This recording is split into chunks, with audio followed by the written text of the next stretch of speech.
All right, it is Btl Grnd, chapters 20 to 29. Um, and indeed, some of the things that I predicted to come true, well, the main one, which is like, oh, we're going to have to kill off a major cast member, did come true. And I'll assume, since I'm doing this as a kind of chapter by chapter thing, that no one would ever be listening to this book, me talk about Btl Grnd, Dresden book number 17 by Jim Butcher, and would be listening to this without having actually read the book or caring about the book. So we're having the big climactic battle, and indeed, um, probably the biggest person that could get killed gets killed, and that is not Butters.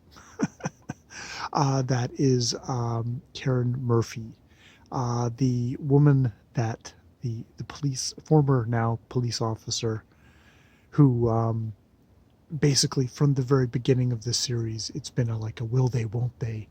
Finally they do get together after a complicating love interest herself uh, goes vampire and then gets killed off. um, so yes, she gets killed, and actually I hats off to him, hats off to Jim Butcher, because he does it in a way which isn't some gigantic supernatural being in some epic battle. It's like, no, it's a panicked fellow cop who accidentally shoots her with his gun because he's got shitty, um, he's panicked and he's got his finger on the trigger and he kills her. And he doesn't mean to, probably. It's just panic. And it's stupid and it's dumb and she's dead. Which I kind of appreciate in a book, which is, it's all about entertaining violence for our entertainment, and lots of weapons and lots of magic and lots of death and stuff like that, that you would have someone die in sort of a kind of a very pointless, sad kind of way. And in a way that will probably put the book forward. I mean, it is one of these things of this all centers around Harry, so a woman getting killed, it's what it's going to do to Harry. And it almost completely, he almost kills the guy, becomes very, very close, and is only basically peeled off by two Knights of the Cross, one of those being Butters, actually whacking him with a holy sword, which makes him, strips away the Winter Knight cloak, which I guess we're using as a slight little bit of an excuse why he went so psycho. But it's one of these things of in fantasy books where you have things that cause people to do stuff, which you have to kind of think about as a metaphor for, someone would go crazy and would kill somebody if they just watched them gun down someone they loved. This also probably will have plot ramifications because it's another part of his humanity that is getting stripped away very much. Though he gets reminded that his daughter is still about, and that, he might actually want to stick around and not become an inhuman monster with his daughter still there to protect. So yeah, that's good. That's good. Now, other than the dehumanization, it's interesting that in not a couple of chapters later, Molly Carpenter, who is the daughter of Michael Carpenter, one of the former Knights of the Cross, underage girl who had total crush on Harry, has grown up to be a hottie, has his apprentice, who he's very much like, oh, I could never do anything with, even though I took the Winter's Knight's cloak again, is getting pushed as like, oh, I just want to have sex with her. Kind of that kind of special place in hell, Harry. Special place in hell, to use a Firefly quote, which would be definitely not out of place in this universe. Um, Mab says, like, if I die, you have to kill Molly Carpenter. It's like, why is that? It's like, well, she is the Winter Lady at this point. So I guess the implication is if Mab died, Molly would become the Winter Lady. But Mab is like, she's just fresh to the post. It would not go well. You would need to kill her. It's like, oh, okay. Because something that comes to my mind is that yes, Karen Murphy was Harry's great love interest, age appropriate love interest, kind of equals um, kind of love interest, and now we're kind of clearing the field a bit.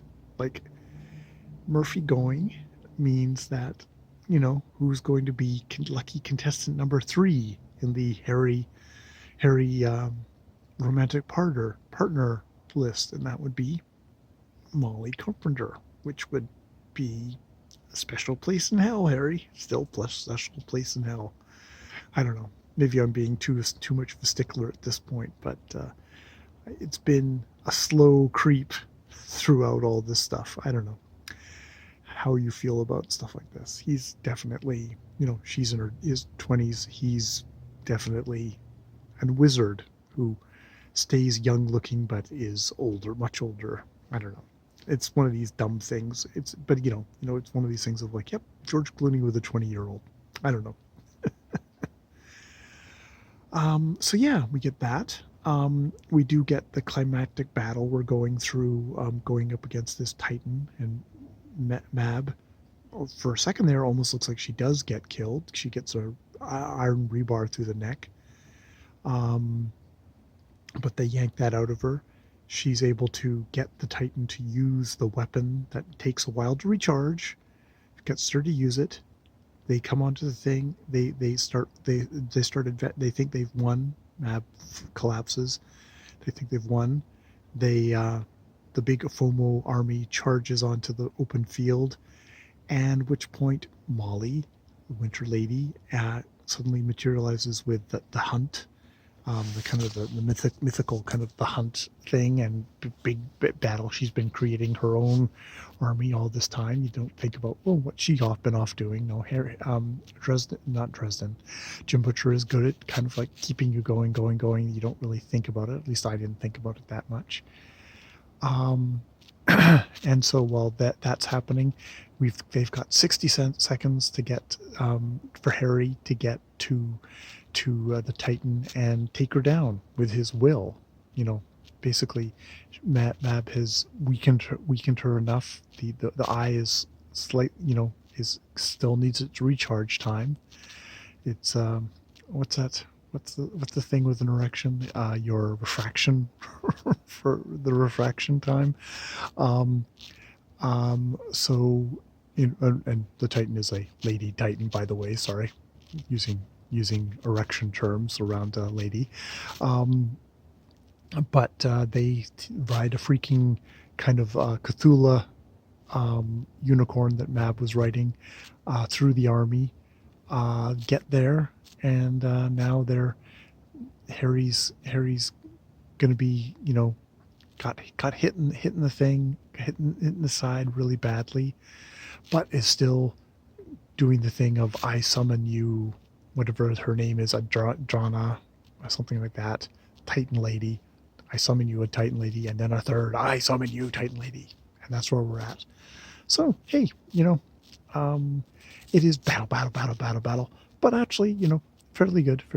And yes, the whole thing about the thing that interests me is the whole thing about Murphy, and then this whole thing about Molly and having to kill Molly, but also, is Molly the next romantic partner? That's the stuff that I care about. I give the big world ending apocalypse, will Chicago be destroyed? Yeah, who cares? It's all CGI nonsense. Even if it's in a book, it's all CGI nonsense. All right, we'll leave it there, and I'll come back later with more about Btl Grnd by Jim Butcher. More videos later.